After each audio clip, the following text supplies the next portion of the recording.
and interrogate the legislation. Any attempt to denigrate us for doing so is simultaneously what I would call dictatorial and childish, Madam Speaker. And Madam Speaker, if the PNM can have every Faris, Rohan, Singh and Young in Tobago's business, what is wrong if we have Dinesh and Ravi and Rudranath and Tanku in the business of Tobago? Member, I hope it's not members sitting here whose names you are referring to, because we understand how we refer to members. Thank you, Madam Speaker. I'm guided as it relates to the respective members. And Madam Speaker, I heard the member for Tobago West speaking and alluding to about the UNC's newfound interest in Tobago. Apparently, she emerged to be the flag bearer for the Attorney General in this instance here this evening. And Madam Speaker, I want to tell the member for Tobago West and all of the government's bench that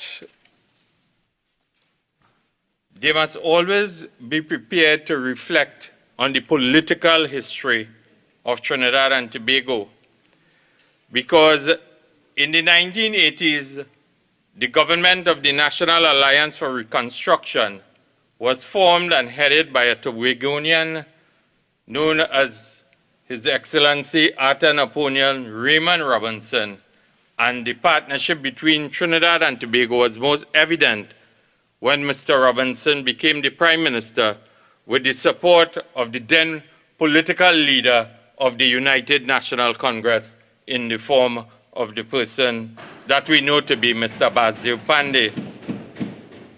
And Madam Speaker, that partnership that the member for Tobago West attempted to pour scorn and hate and so on also saw a government that had Tobagonian greats such as Pamela Nicholson and the late Dr. Morgan Jobe, Madam Speaker.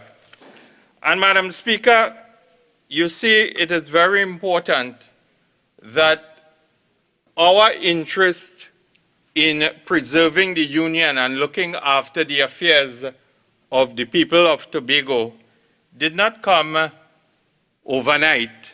We have had a track record, we have had a history, and I will seize the opportunity here this evening because I have to put it on record for Tobago West, because it seems to me that stick break in her ears and she cannot deal with the reality.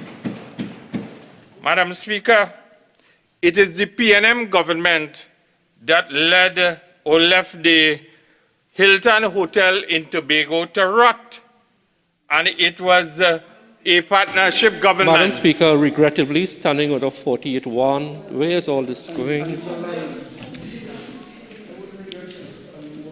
So, member, I'm going to give you a little leeway because you're amplifying a point, but I'm not going to allow you a wide breadth to carry this debate outside of what you say. Madam Speaker, I am guided, but I'm simply responding to the member for Tobago West. I'll give you a little leeway, so there's no buts, okay? And I want to simply indicate that there were other instances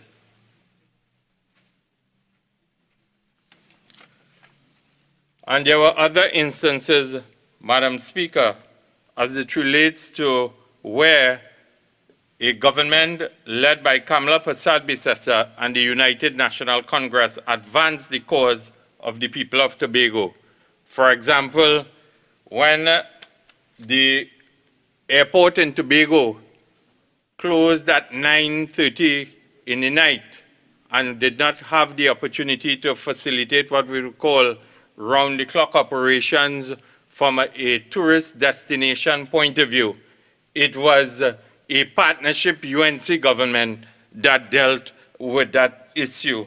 And we ensured also, Madam Speaker, that the best transportation system as it relates to the ferry service, it did not collapse under our watch. We ensured that it was efficient, it was timely, and it was able to service the people of Tobago, and there was not a collapse Madam of Speaker, the air bridge or the sea bridge service. Madam Speaker. Madam Speaker, Standing Order 48.1. The bill does not speak about ferries, airports. It's about 12 seats to 15 seats. Okay. Okay, so, member, please continue. As I said, remember, if you're responding, don't turn the whole debate into the response. Continue. Thank you, Madam Speaker. And one last point I want to make also. When they abandoned the healthcare system of Tobago, they failed to deal with the Scarborough Hospital, Madam Speaker. It was a partnership government led by Kamla Persad-Bissessar that understood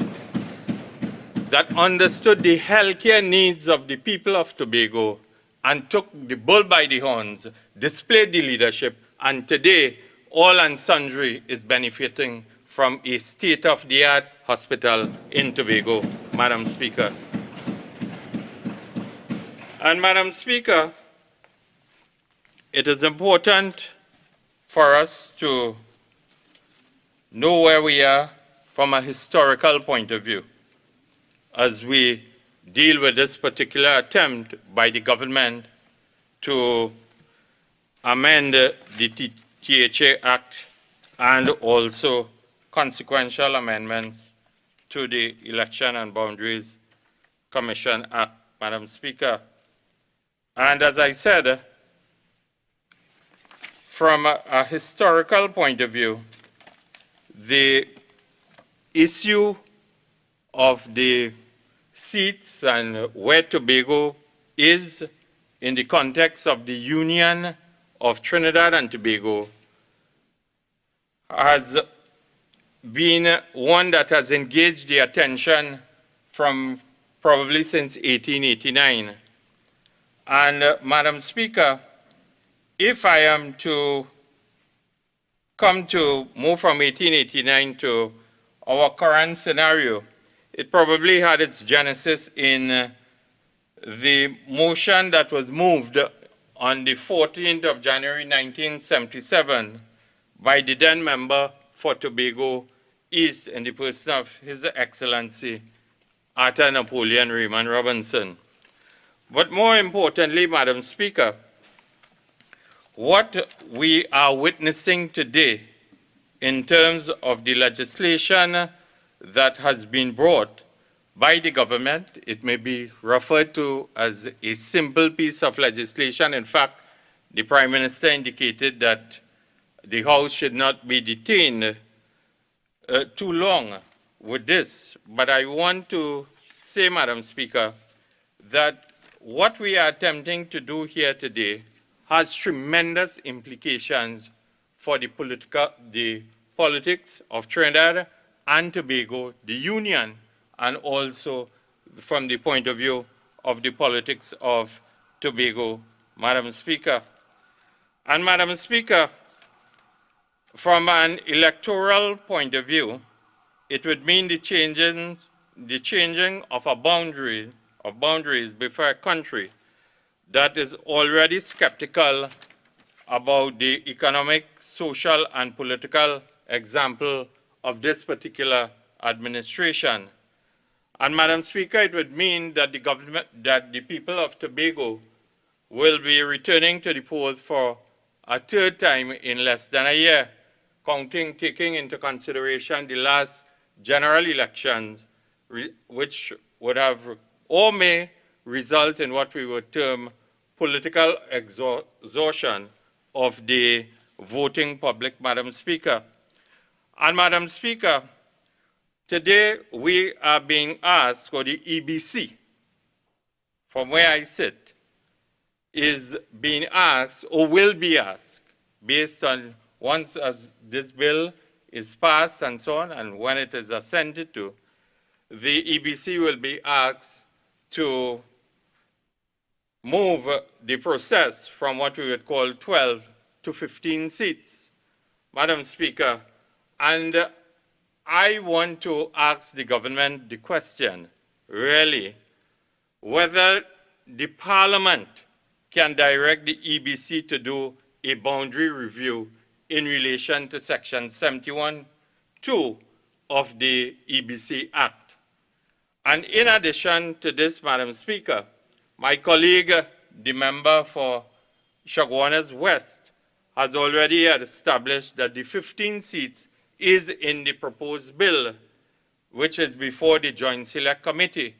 And this has not been fully ventilated. It is in the bill, but what is of great concern to me is whether as a parliament we are straitjacketing the EBC this afternoon, Madam Speaker. That is the issue for all and sundry to consider, because, Madam Speaker, it is important because, you see, the member for Tobago West was very flippant, very dismissive of the will of the people of Tobago. And, Madam Speaker, I want to point the member for Tobago West because, you see, it is the will of the people of Tobago. And also we are walking a very important line as it relates to what the EBC is being asked to do. Where is the formula, Madam Speaker?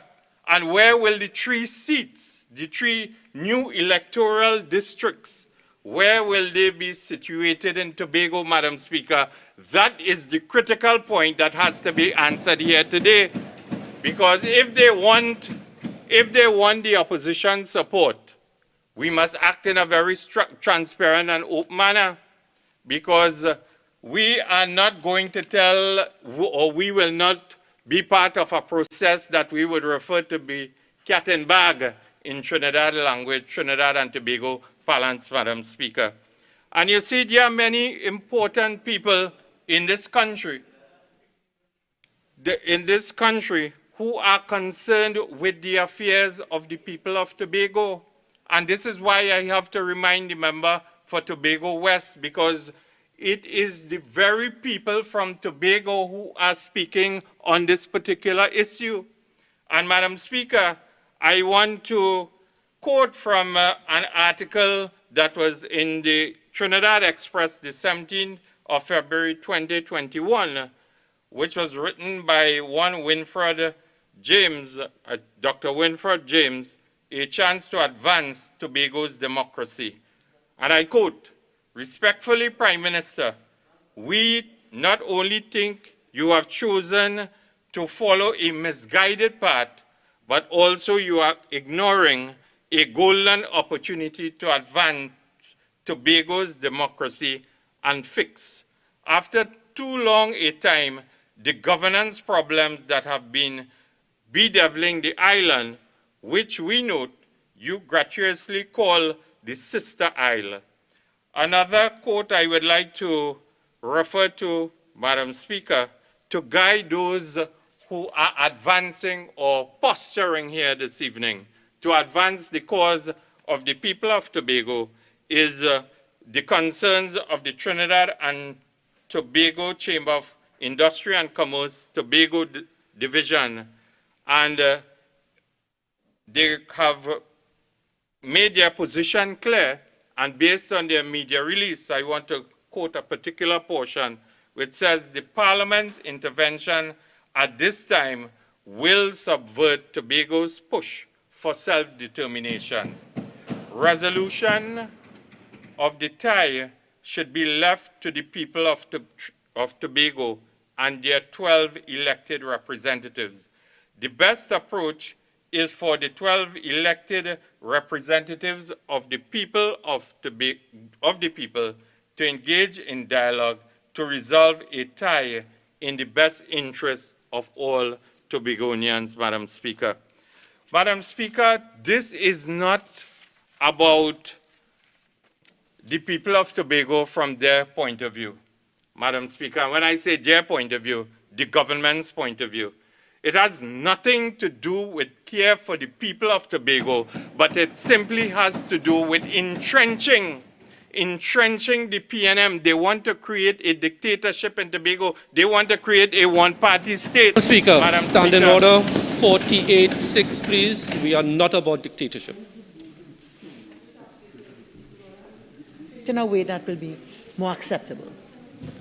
Madam Speaker, I am guided, and I will tell you that, and tell them on the other side, that this is not about the people and the will of the people of Tobago.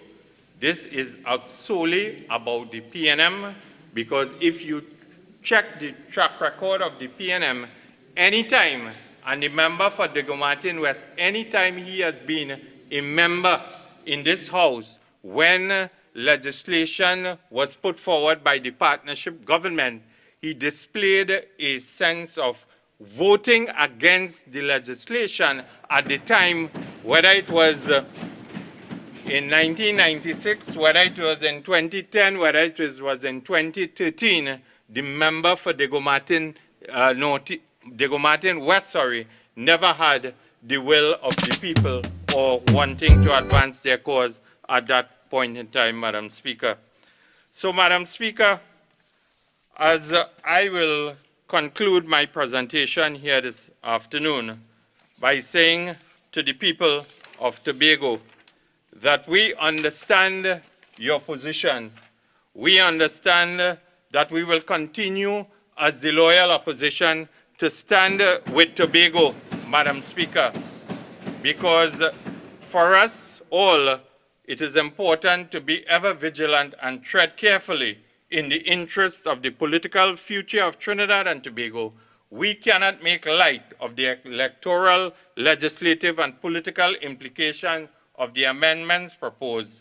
And most importantly, we must not use the arms of the state, such as the EBC or this honorable House, to provide a knee-jerk reaction, seemingly partisan political response to a political crisis. I thank you, Madam Speaker. Member for Tobago East.